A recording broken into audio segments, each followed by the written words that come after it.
All right, so are you ready to like fire up the time machine and head back to 93? Let's do it.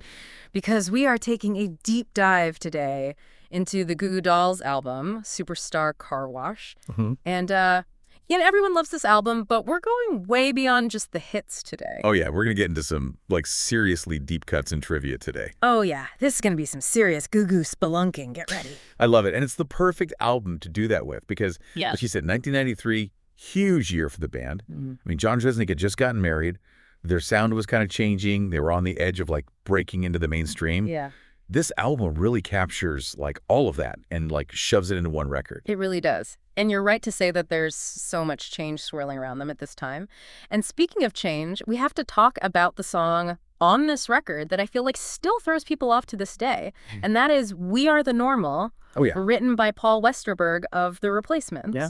Which is cool, Very cool. but they kind of hated it as a single. I know, it's funny, right? Yeah. It's one of those things where it's like this really interesting clash between, like, what the artists want to do and what the record label thinks is going to work. Right. You know, Robbie has said it just didn't fit the vibe at all. Yeah. It's like if you imagine, like, taking a beautifully restored vintage car, right, and then pulling it into, like, a really grimy, rundown car wash. Right. That's kind of what, like, We're the Normal felt like on Superstar Car Wash. Totally. And, that tension that you're talking about kind of plays out in other ways on this album, too. Oh, yeah? Yeah. I mean, John's new marriage becomes a big influence on a lot of these songs, especially Girl Right Next to Me, which is a song he wrote for his wife, Lori. Right. But, it wasn't all sunshine and roses. Yeah, you can definitely hear that in the music. There's, like, this Yeah. bittersweet edge to it. Yeah. Especially on a song like 'Cause You're Gone. Mm-hmm. And that's been, like, a fan favorite for years. Yeah.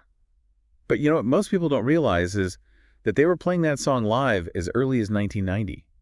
Wow, really? Yeah. That's crazy. So that song predates the album by, like, years. That's a really cool, like, through line to, like, their earlier work. It really is. It's like this hidden thread connecting everything.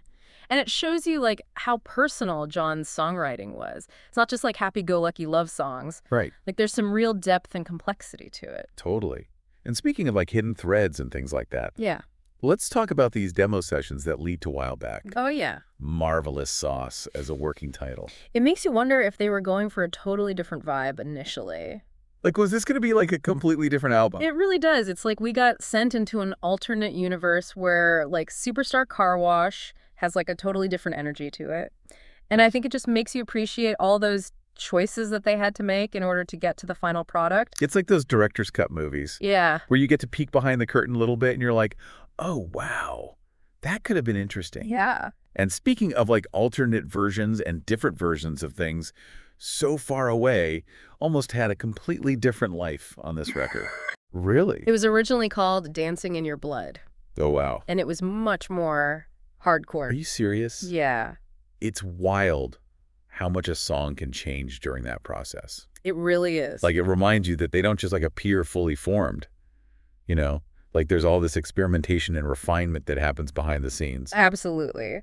But I want to rewind for a second and go back to the overall sound of Superstar Car Wash, because one of the biggest changes on this album was that they brought in Gavin McKillop to produce it. Right.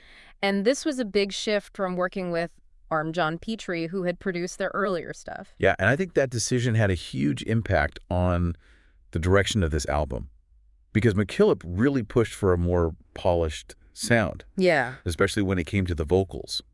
You can really hear that difference if you compare it to, like, their earlier albums, like Hold Me Up, for example. Totally. And it's like he helped them find this really interesting balance between their punk roots Right. and this more accessible sound that they were starting to experiment with. It's like this push and pull that's happening throughout the entire record. Yeah. It's like this tension between those two sides of the band. Yeah. And it's one of the things that makes Superstar Car Wash so interesting, I think, because it's like we're catching them at this moment where they're still figuring out who they want to be.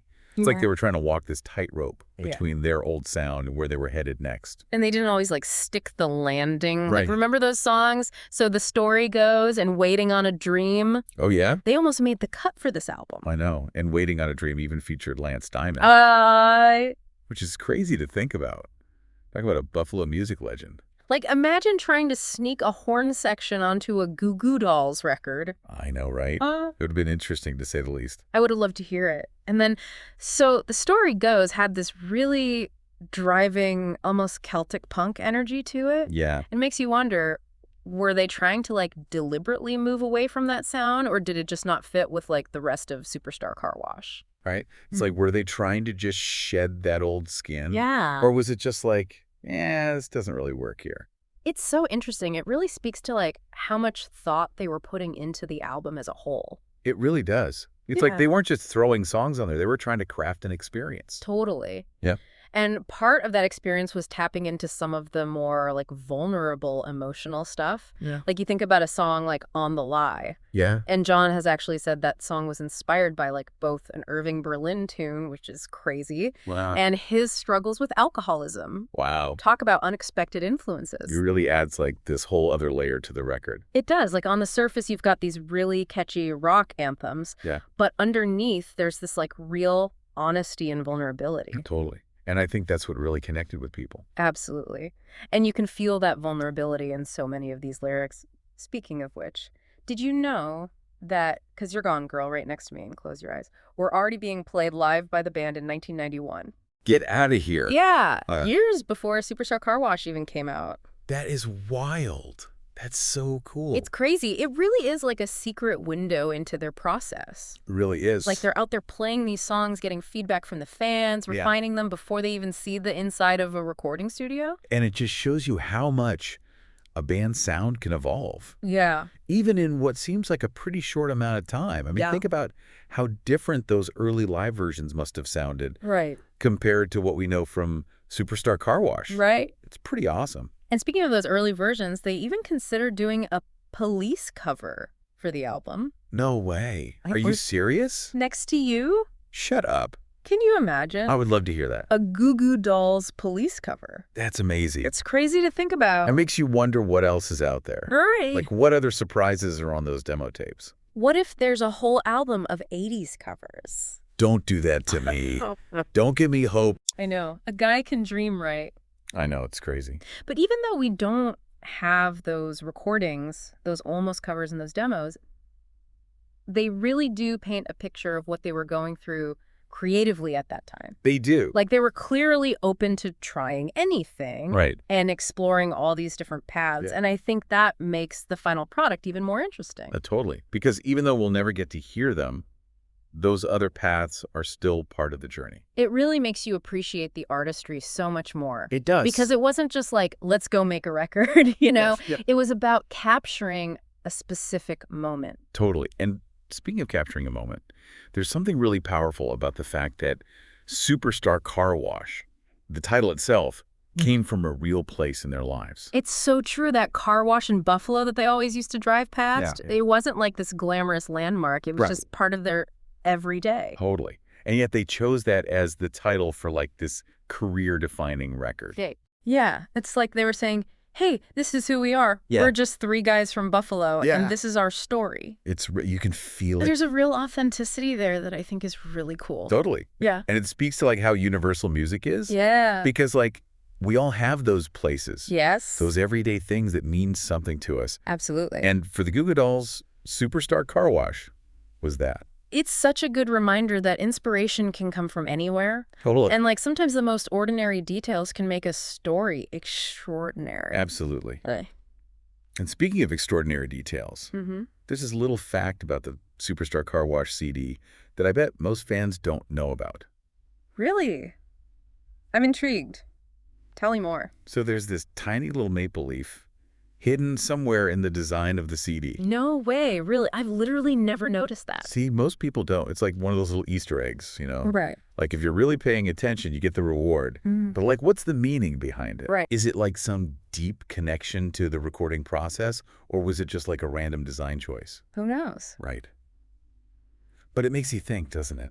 It totally Yeah. does. Like one of those like hidden details in a painting Yeah, that changes how you see the whole thing. exactly. And, you know, we're talking about like hidden details and mysteries and stuff. Yeah. We can't forget about the whole Hold Me Up demo situation. Oh, yeah. The plot thickens. Right. Like, is it the same song as their earlier album, just a different version? Or is it a completely different song altogether? Right. We need answers. It's like a Goo Goo Dolls scavenger hunt, But it really is. which I kind of love. It's the best.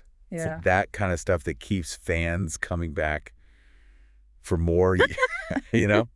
Like you think you know a band, Yeah. but there's always more to find. Always something else to discover. It's so true. And that's what makes these deep dives so fun. Totally. It's not just about like the facts and figures. Right. It's about like putting the pieces together Yes. and coming up with your own interpretation. It's about the journey. And on that note, I think we've reached the end of our Superstar Car Wash journey. I think so too. It feels like we just got started. I know. We covered a lot of ground today. We really did, from like behind the scenes stories and changing sounds Right. to like almost covers and secret maple leaves. Don't forget those demo tapes Oh yeah, those are out there somewhere. lurking in the shadows. It was really amazing how much there is to uncover, even with an album that's been out for like decades at this point. I know. So the next time you listen to Superstar Car Wash, everyone remember that car wash in Buffalo. Remember that Almost Police cover. And for goodness sake, look for that tiny little maple leaf. And maybe you'll find some marvelous sauce of your own out there. Keep those musical discoveries coming, everyone, and we'll catch you on the next deep dive.